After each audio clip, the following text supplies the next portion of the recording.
First, we set out the 5 decks, leaving room for a discard pile for each deck. The decks are blue, yellow, green, purple, and red.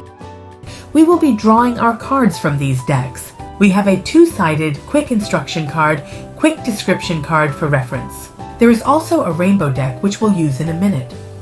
A player's turn consists of 3 phases. Draw a card, play a card, discard a card. A player can do all or none of these things during their turn. Now to the play. First we use the rainbow deck to randomly choose an orientation card.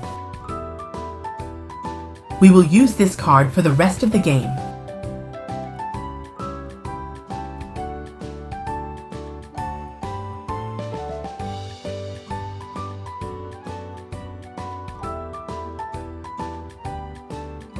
Next, we deal 4 cards to each player from the blue deck. These cards will be a mix of role cards and toy cards.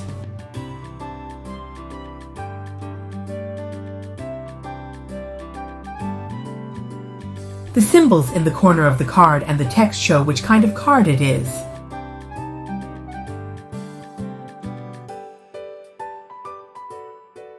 The first card to be played must be a role card to go with the orientation card. This will be your role for the rest of this game and cannot be changed, so choose wisely. You might choose to be a top, a bottom, or someone who switches. After choosing orientation cards and playing your personal role card, you can then draw from either the blue deck to play partner role cards and toy cards, or the yellow deck to start building your dungeon. You must choose 3 partners and a toy for each partner. These are called your sets. It takes a successful play against each set to win the game.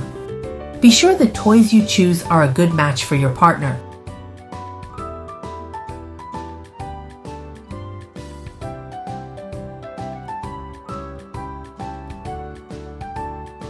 There are 4 different dungeon types. Once you've played a dungeon card, you must use the same type of dungeon for the rest of your dungeon build.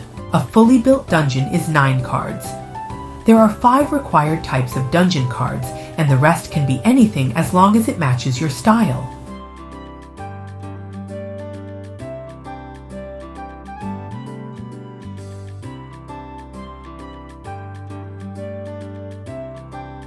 You can draw from the discard piles as long as it's not a special action card. Special action cards cannot be drawn from discard piles.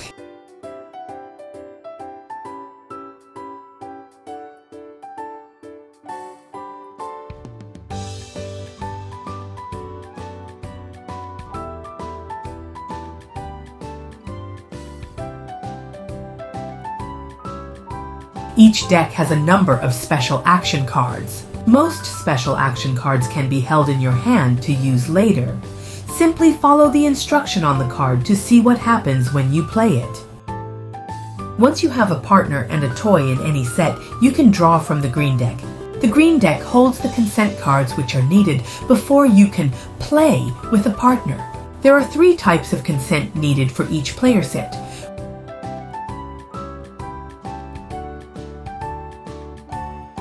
When you have all 3 consents, you can nominate a set to play with.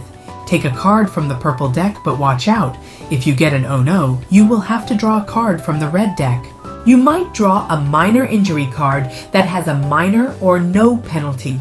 Follow the instructions on the card.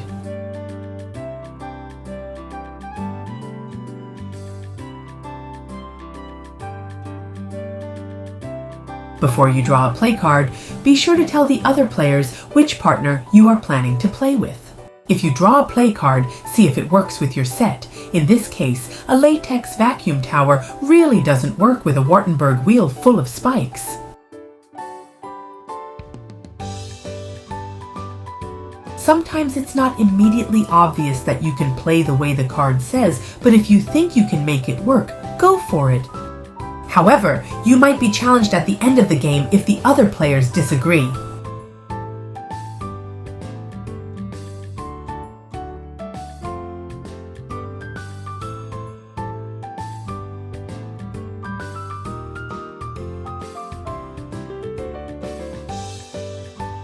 Remember, always tell everyone what partner you're playing with before drawing a play card. And there's another oh no card. Back to the red deck. This time it's a major injury card, which means that you lose the entire partner set.